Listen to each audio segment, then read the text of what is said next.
दोस्तों, क्या आपने कभी सोचा है कि आप जो फैसले लेते हैं वो सच में आपके अपने होते हैं, या कोई अनदेखी ताकत आपको धीरे धीरे चुपचाप बिना एहसास कराए नियंत्रित कर रही होती है। जब कोई आपको छोटा सा गिफ्ट देता है और आप बदले में ना नहीं कह पाते, जब भीड़ किसी चीज को पसंद करती है और आपको भी वो सही लगने लगती है, जब कोई सिर्फ सफेद कोट पहनकर बोलता है और आप उसकी हर बात मान लेते हैं, तो क्या ये आपकी समझदारी है या आपके दिमाग के साथ खेला जा रहा एक साइकोलॉजिकल गेम? आज की इस वीडियो में हम उस किताब की गहराई में उतरने वाले हैं जो इंसानी व्यवहार के इन छिपे हुए बटन को एक्सपोज करती है, जो दिखाती है कि लोग हाँ क्यों कहते हैं, कैसे कहते हैं और कब बिना सोचे समझे कह देते हैं। ये वीडियो सिर्फ पर्सुएशन की बात नहीं करेगा, ये आपको बताएगा कि दुनिया आपको कैसे प्रभावित करती है और आप उस प्रभाव को पहचान कर अपने फैसलों के असली मालिक कैसे बन सकते हैं। इस वीडियो में आपको समझ आएगा कि रेसिप्रोसिटी यानी बदले की भावना कैसे हमें मजबूर करती है कि हम उन लोगों के लिए भी हाँ कह दें जिनके लिए हम सामान्य परिस्थितियों में शायद मना कर देते। कमिटमेंट और कंसिस्टेंसी कैसे हमें अपने ही पिछले छोटे छोटे फैसलों की जंजीर में बांध देती है। सोशल प्रूफ कैसे भीड़ की आवाज को सच का रूप दे देती है। अथॉरिटी कैसे सिर्फ एक पद, एक डिग्री या एक यूनिफॉर्म के दम पर हमारी सोच को झुका देती है। और स्कैर्सिटी कैसे लिमिटेड टाइम और ओनली फ्यू लेफ्ट जैसे शब्दों से हमारे अंदर डर पैदा कर देती है कि अगर अभी नहीं लिया तो शायद कभी नहीं मिलेगा। लेकिन ये वीडियो सिर्फ आपको इन सिद्धांतों की जानकारी नहीं देगा, बल्कि आपको ये भी सिखाएगा कि इनका इस्तेमाल आपके खिलाफ कब हो रहा है और आप खुद इनका इस्तेमाल एथिकल तरीके से अपनी कम्युनिकेशन, बिजनेस, कंटेंट क्रिएशन और डेली लाइफ में कैसे कर सकते हैं। अगर आप YouTube चलाते हैं, अगर आप बिजनेस करते हैं, अगर आप सेल्स में हैं, अगर आप पब्लिक स्पीकिंग सीखना चाहते हैं, या अगर आप बस ये जानना चाहते हैं कि लोग आपको कैसे इन्फ्लुएंस करते हैं, तो ये वीडियो आपके लिए गेम चेंजर साबित हो सकता है। बुकपीडिया पर हमारा मकसद सिर्फ किताबों का समरी देना नहीं है, बल्कि उन आइडियाज को आपकी जिंदगी में यूजेबल बनाना है। हम चाहते हैं कि आप सिर्फ सुनकर आगे न बढ़ जाएं, बल्कि समझें, महसूस करें और अप्लाई करें।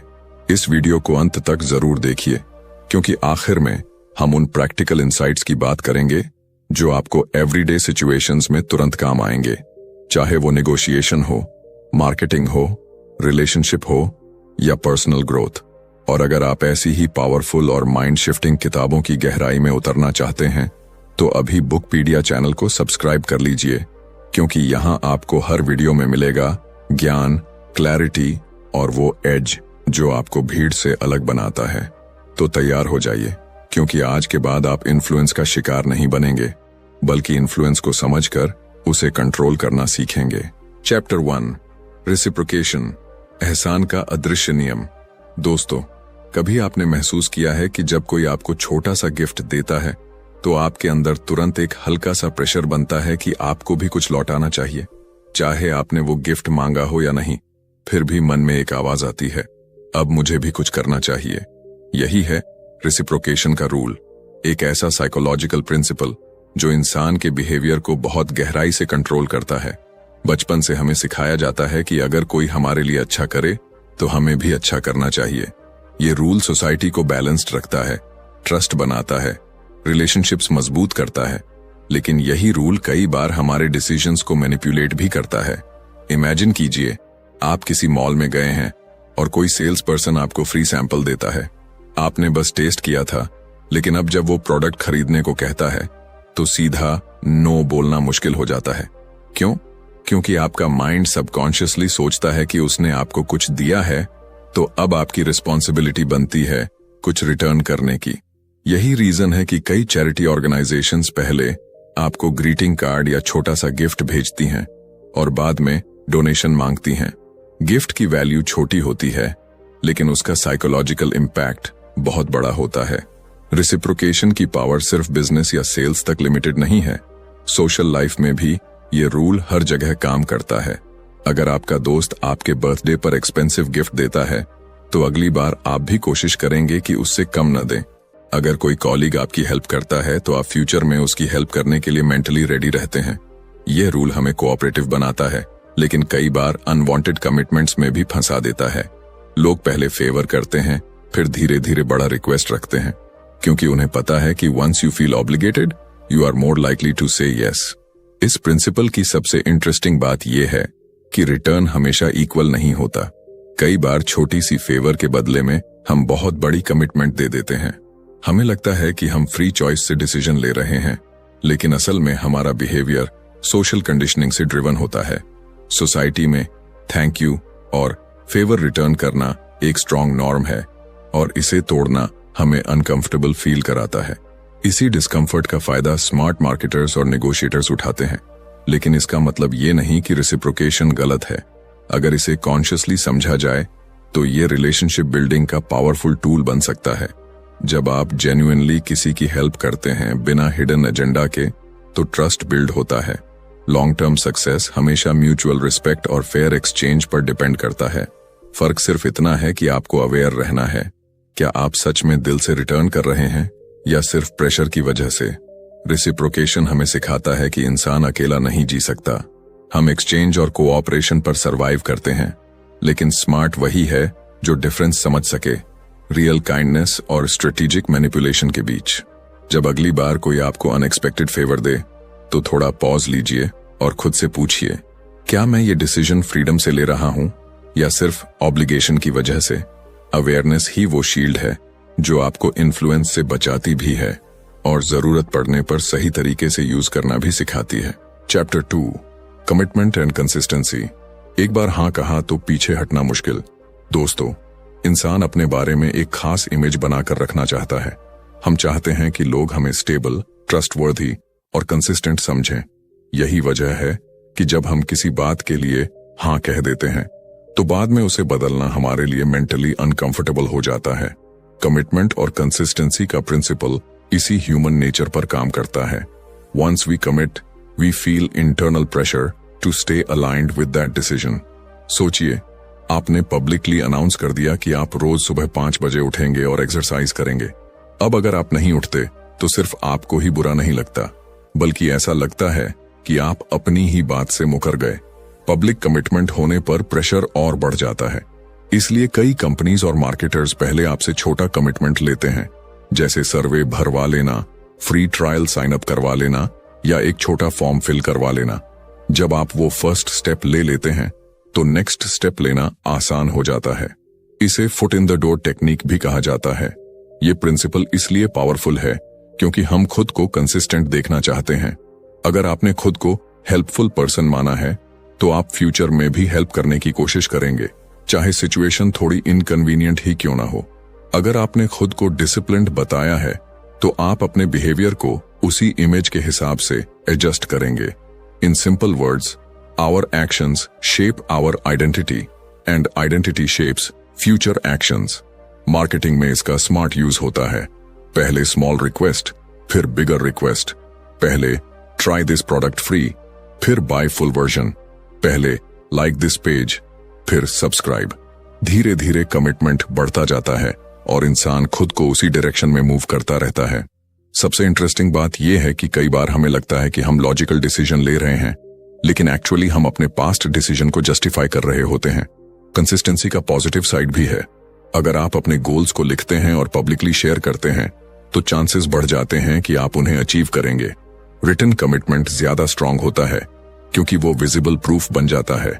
यही रीजन है कि सक्सेसफुल पीपल अपने गोल्स को क्लियरली डिफाइन करते हैं। Once your mind accepts something as your choice, it works hard to defend it. लेकिन खतरा तब होता है जब इनिशियल कमिटमेंट गलत डायरेक्शन में हो। छोटी सी हाँ कभी कभी बड़ी रिस्पॉन्सिबिलिटी बन जाती है।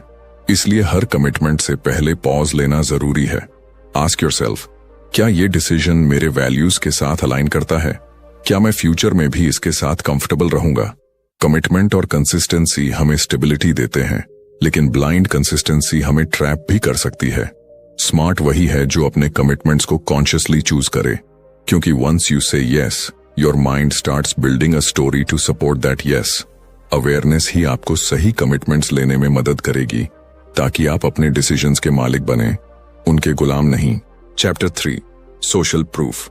जब भीड़ रास्ता दिखाती है, जब हमें समझ नहीं आता कि सही क्या है, तो हम क्या करते हैं? हम दूसरों को देखते हैं। यही है सोशल प्रूफ की ताकत। इंसान नेचुरली अनसर्टेन सिचुएशंस में गाइडेंस के लिए आसपास के लोगों के बिहेवियर को ऑब्जर्व करता है। अगर सब लोग एक दिशा में जा रहे हैं तो हमें भी लगता है कि शायद वही सही रास्ता है। हमारा माइंड ये अस्यूम कर लेता है कि इतने लोग गलत नहीं हो सकते।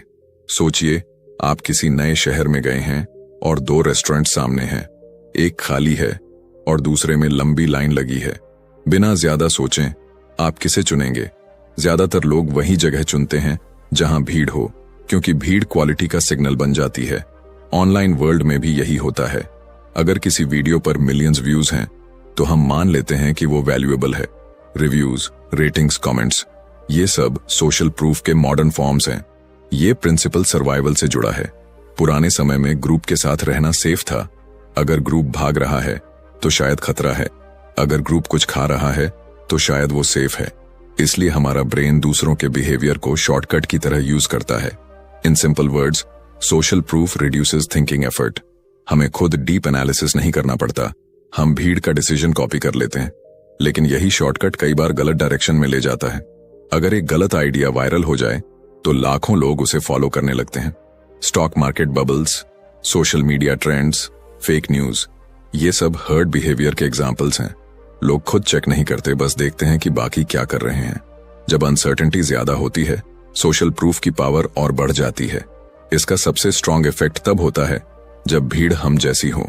अगर हमारे एज ग्रुप, प्रोफेशन या बैकग्राउंड के लोग किसी चीज को प्रिफर करते हैं तो हमें और ज्यादा भरोसा होता है। मार्केटर्स इसी साइकोलॉजी को समझकर मोस्ट पॉपुलर चॉइस या people like you bought this जैसे लाइंस यूज करते हैं। ये सिंपल वर्ड्स हमारे डिसीजन को सटली इन्फ्लुएंस करते हैं। सोशल प्रूफ का पॉजिटिव साइड भी है।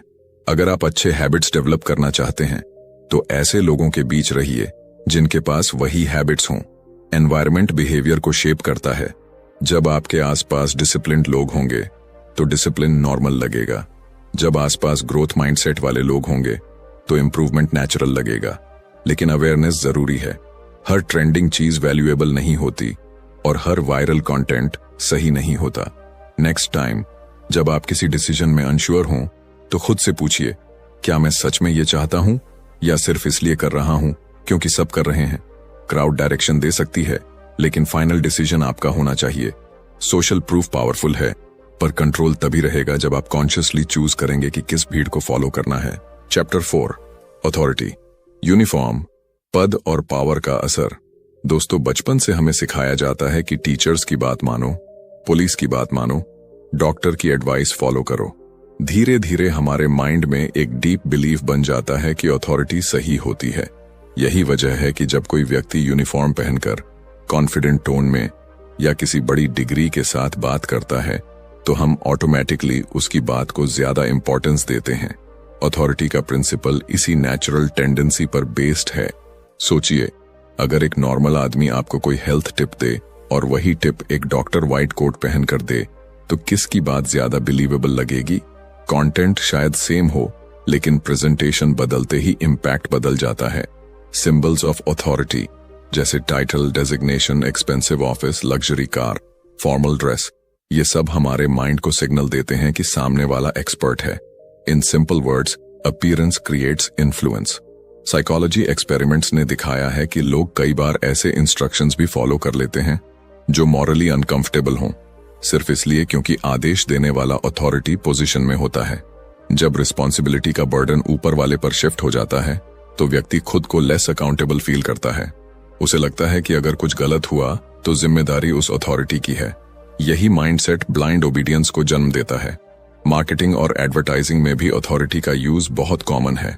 Experts recommend, scientifically proven, doctor approved जैसे वर्ड्स ट्रस्ट बिल्ड करते हैं। कभी कभी एक्टर्स डॉक्टर का रोल प्ले करते हैं और ऑडियंस सबकॉन्शियसली उन्हें रियल एक्सपर्ट मान लेती है। यूनिफॉर्म और कॉन्फिडेंट बॉडी लैंग्वेज पर्सुएजन को एम्पलीफाई कर देती है। अथॉरिटी का पॉजिटिव साइड भी है। रियल एक्सपर्ट्स का गाइडेंस हमें टाइम बचाने और बेटर डिसीजंस लेने में हेल्प करता है। हर चीज खुद रिसर्च करना प्रैक्टिकल नहीं है। अगर कोई सच में क्वालिफाइड है, एक्सपीरियंस्ड है, तो उसकी एडवाइस वैल्यूएबल होती है। सोसाइटी स्मूथ तब चलती है जब जेन्युइन अथॉरिटी रिस्पेक्टेड हो, लेकिन डेंजर तब आता है जब अथॉरिटी फेक हो या मिसयूज हो। स्मार्ट बनने का मतलब रिबेलियन करना नहीं है, बल्कि अवेयरनेस रखना है।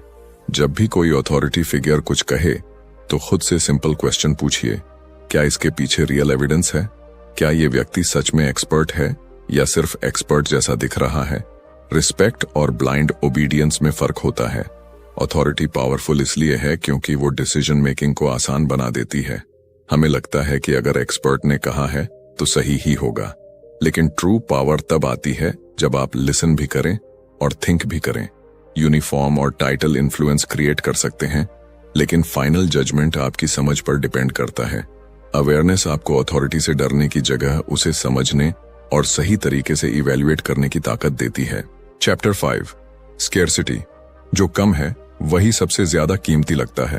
दोस्तों, क्या आपने नोटिस किया है कि जैसे ही किसी चीज पर लिखा होता है ओनली 2 लेफ्ट या लिमिटेड टाइम ऑफर, हमारे अंदर अचानक अर्जेंसी पैदा हो जाती है। वही प्रोडक्ट जो कल तक नॉर्मल लग रहा था, आज अचानक बहुत वैल्यूएबल लगने लगता है। यही है स्कैर्सिटी का प्रिंसिपल। जब किसी चीज की अवेलेबिलिटी कम हो जाती है तो उसका परसीव्ड वैल्यू अपने आप बढ़ जाता है। हमारा माइंड लॉस को अवॉइड करना चाहता है, इसलिए हम जल्दी डिसीजन लेने लगते हैं। ह्यूमन साइकोलॉजी में एक स्ट्रॉन्ग फियर होता है, फियर ऑफ मिसिंग आउट। अगर हमें लगे कि कोई अपॉर्चुनिटी हाथ से निकल रही है तो हम लॉजिक से ज्यादा इमोशन से रिएक्ट करते हैं। सेल खत्म होने वाली है, सीट्स लिमिटेड हैं, मेंबरशिप एक्सक्लूसिव है, ये वर्ड्स हमारे अंदर प्रेशर क्रिएट करते हैं। In simple words, scarcity creates urgency and urgency reduces thinking time. Business world में स्कैर्सिटी एक पावरफुल मार्केटिंग टूल है। Flash sales, countdown timers, limited edition products, ये सब इसी प्रिंसिपल पर बेस्ड हैं। जब सप्लाई कम दिखती है, डिमांड अपने आप बढ़ जाती है। ऑक्शन सिस्टम इसका क्लासिक एग्जाम्पल है। जब कई लोग एक ही चीज के लिए बिड करते हैं तो कंपटीशन और स्कैर्सिटी मिलकर प्राइस को ऊपर ले जाते हैं। कई बार लोग प्रोडक्ट की रियल वैल्यू से ज्यादा पे कर देते हैं, सिर्फ इसलिए क्योंकि उन्हें लगता है कि अगर अभी नहीं लिया तो कभी नहीं मिलेगा। स्कैर्सिटी सिर्फ प्रोडक्ट्स तक लिमिटेड नहीं है, इंफॉर्मेशन भी स्केर्स हो सकती है। Secret strategy, exclusive content, private access, ये सब वर्ड्स क्यूरियोसिटी और डिजायर बढ़ाते हैं। जब नॉलेज लिमिटेड लगे तो वो ज्यादा पावरफुल महसूस होती है। रिलेशनशिप्स में भी ऐसा होता है। अगर कोई व्यक्ति कम अवेलेबल है तो उसकी वैल्यू बढ़ जाती है। इस प्रिंसिपल का पॉजिटिव साइड भी है। लिमिटेड टाइम प्रेशर कभी कभी हमें प्रोक्रेस्टिनेशन से बाहर निकालता है। अगर डेडलाइन न हो तो कई काम कभी पूरे ही नहीं होते। स्कैर्सिटी फोकस और एक्शन ट्रिगर कर सकती है, लेकिन डिफरेंस ये है कि स्कैर्सिटी जेन्युइन हो या आर्टिफिशियल। स्मार्ट डिसीजन लेने के लिए जरूरी है कि हम पॉज लें और खुद से पूछें, क्या ये सच में रेयर है या बस ऐसा दिखाया जा रहा है? जब भी आप जल्दी डिसीजन लेने के प्रेशर में हो तो थोड़ा स्लो हो जाइए। टेक अ ब्रेथ, लॉजिक को वापस एक्टिवेट कीजिए। अगर ऑफर सच में वैल्यूएबल है तो थोड़ी देर सोचने से उसकी वैल्यू कम नहीं होगी, लेकिन अगर वो सिर्फ साइकोलॉजिकल ट्रिक है तो आपका पॉज आपको अननेसेसरी रिग्रेट से बचा सकता है। स्कैर्सिटी हमें याद दिलाती है कि इंसान लॉस से ज्यादा डरता है, गेन से ज्यादा एक्साइटेड नहीं होता। हम खोने के डर में कई बार गलत चॉइसेस कर लेते हैं। अवेयरनेस ही प्रोटेक्शन है। जब आप समझ जाते हैं कि स्कैर्सिटी कैसे काम करती है तो आप अर्जेंसी के जाल में फंसने की बजाय कामली डिसीजन ले सकते हैं। रियल पावर तब आती है जब आप डिसाइड करें कि क्या सच में रेयर और इम्पोर्टेंट है और क्या सिर्फ एक क्लेवर मार्केटिंग स्ट्रेटेजी है। कंक्लूजन, इन्फ्लुएंस को समझना खुद को समझना है। इंसान खुद को रैशनल समझता है। हमें लगता है कि हम हर डिसीजन सोच समझ कर लेते हैं, फैक्ट्स देखकर, लॉजिक लगाकर। लेकिन जब हम इन्फ्लुएंस के इन प्रिंसिपल्स को गहराई से देखते हैं, reciprocation, commitment and consistency, social proof, authority और स्कैर्सिटी, तो एक सच्चाई सामने आती है। हमारे बहुत सारे फैसले ऑटोमेटिक पैटर्न से ड्रिवन होते हैं। ये पैटर्न्स इतने सटल होते हैं कि हमें पता भी नहीं चलता और हम हाँ कह चुके होते हैं। रेसिप्रोकेशन हमें एहसान के बदले में जवाब देने को मजबूर करता है। कमिटमेंट हमें अपने ही वर्ड्स और पास्ट डिसीजंस के साथ बंधा रखता है। सोशल प्रूफ भीड़ को कंपास बना देता है। अथॉरिटी यूनिफॉर्म और टाइटल के जरिए ट्रस्ट क्रिएट करती है। स्कैर्सिटी अर्जेंसी पैदा करके लॉजिक को पीछे धकेल देती है। ये सभी प्रिंसिपल्स बुरे नहीं हैं। एक्चुअली सोसाइटी इन्हीं के सहारे स्मूथली चलती है। प्रॉब्लम तब होती है जब इनका यूज मैनिपुलेशन के लिए किया जाता है। रियल पावर नॉलेज में नहीं, अवेयरनेस में है। जब आप जानते हैं कि ये ट्रिगर्स कैसे काम करते हैं, तो आप ऑटोमेटिकली हर सिचुएशन में थोड़ा कॉन्शियस हो जाते हैं। आप तुरंत रिएक्ट नहीं करते, आप पॉज लेते हैं। वही पॉज आपको फ्रीडम देता है। Freedom to choose, freedom to say yes for the right reasons, freedom to say no without guilt. Influence को समझना सिर्फ दूसरों से बचने के लिए नहीं है, बल्कि खुद को बेहतर कम्युनिकेटर बनाने के लिए भी है।